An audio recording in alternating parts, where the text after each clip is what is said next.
कहानी भगवान का वास। एक शांत सा गांव था, अम्बापुरा। वहाँ एक साधारण सा परिवार रहता था। राम प्रसाद, उनकी पत्नी मीरा और 8 साल का बेटा गोपाल। घर छोटा था, आय कम थी, लेकिन वातावरण हमेशा शांत और प्रेम से भरा हुआ। हाल ही में उनके पड़ोस में एक नए पड़ोसी आए थे, शरद जी। शरद जी बहुत धार्मिक थे और लोगों की आदतों को देखकर तुरंत अंदाजा लगा लेते थे कि उस घर में सकारात्मक ऊर्जा है या नहीं। एक दिन वे रामप्रसाद के घर आए। जैसे ही अंदर कदम रखा, उनके चेहरे पर एक हल्की मुस्कान फैल गई। उन्होंने कहा, रामप्रसाद जी, आपके घर में भगवान का वास है। आपको 11 शुभ संकेत जरूर मिल रहे होंगे। रामप्रसाद को आश्चर्य हुआ। कैसे पता शरद जी? हम तो बस अपनी पूरी श्रद्धा रखते हैं। शरद जी ने मुस्कुराते हुए कहा, आइए मैं आपको दिखाता हूँ कि भगवान का वास किन संकेतों से पता चलता है। संकेत नंबर 1, दूध का गिलास गिर जाना। मीरा बोली, शरद जी, परसों ही हमारे गोपाल के हाथ से दूध गिर गया था। हम तो डर गए थे अशुभ ना हो। शरद जी हंसे, अशुभ नहीं, यह तो शुभ है। जब दूध बिना किसी कारण गिर जाए तो माना जाता है कि घर में सकारात्मक ऊर्जा इतनी बढ़ जाती है कि नकारात्मकता बाहर निकल जाती है। भगवान संकेत देते हैं कि चिंता मत करो, मैं हूँ। संकेत नंबर 2, तुलसी का अचानक सूखना। रामप्रसाद ने कहा, एक बात और, पिछली तुलसी बिना वजह सूख गई। शरद जी ने सिर हिलाया। तुलसी माँ घर की रक्षा करती हैं। कभी कभी वे नकारात्मक ऊर्जा को अपने ऊपर लेकर सूख जाती हैं। इसका मतलब है कि आपके घर को किसी बड़े संकट से बचाया गया है। मीरा की आंखों में आश्चर्य था। तुलसी माँ ने रक्षा की। संकेत नंबर 3, घर में मन का हल्का रहना।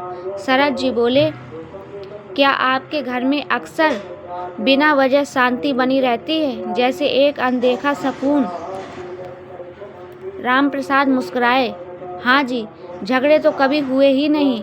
छोटा घर है पर दिल सबके बड़े हैं। शरद जी बोले, यही तो भगवान का तीसरा संकेत है। जहाँ भगवान का वास होता है वहाँ मन शांत हो जाता है। संकेत नंबर 4, बार बार अच्छी खबरें मिलना। मीरा बोली, शायद इसी वजह से पिछले महीने रामू को दुकान पर अच्छा काम मिलने लगा है और गोपाल के स्कूल में भी अच्छे मार्क्स आए हैं। शरद जी ने कहा, हाँ, यह चौथा संकेत है। जहाँ दिव्य ऊर्जा होती है वहाँ सौभाग्य अपने आप आने लगता है। संकेत नंबर 5, घर में अचानक खुशबू आना। रामप्रसाद ने कहा, कभी कभी घर में बिना अगरबत्ती के भी खुशबू आती है, जैसे कोई पूजा करके गया हो। शरद जी बोले, वह देवी उपस्थिति का संकेत है।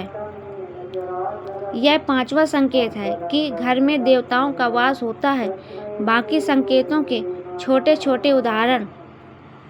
शरद जी ने बाकी संकेत बताते हुए कहा, 6वां संकेत, घर में मोर, गौरैया या तितली का आना, यह शुभता का संदेश है।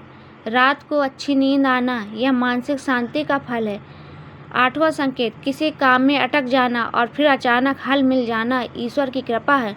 9वां संकेत, घर का पौधा अचानक तेजी से बढ़ना, समृद्धि का संकेत है। 10वां संकेत, घंटी, शंख या भजन की आवाज़ का मन को शांत कर देना, ऊंची ऊर्जा का प्रतीक है। 11वां संकेत, बिना वजह मन को सकारात्मकता आना, यह स्पष्ट संकेत है कि भगवान का आशीर्वाद है। कहानी का सुंदर अंत। शरद जी ने उठते हुए कहा, रामप्रसाद जी, आपका घर छोटा है लेकिन बहुत पवित्र है। भगवान किसी बड़े महल में नहीं, पवित्र मन और प्रेम भरे घरों में वास करते हैं। आपका घर उन्हीं में से एक है। मीरा और रामप्रसाद की आंखों में कृतज्ञता भर आई। उन्होंने महसूस किया कि सच में ईश्वर धन में नहीं, भक्ति, प्रेम और पवित्रता में बसते हैं। अगर आपको ये कथा पसंद आई हो तो please like, subscribe my channel.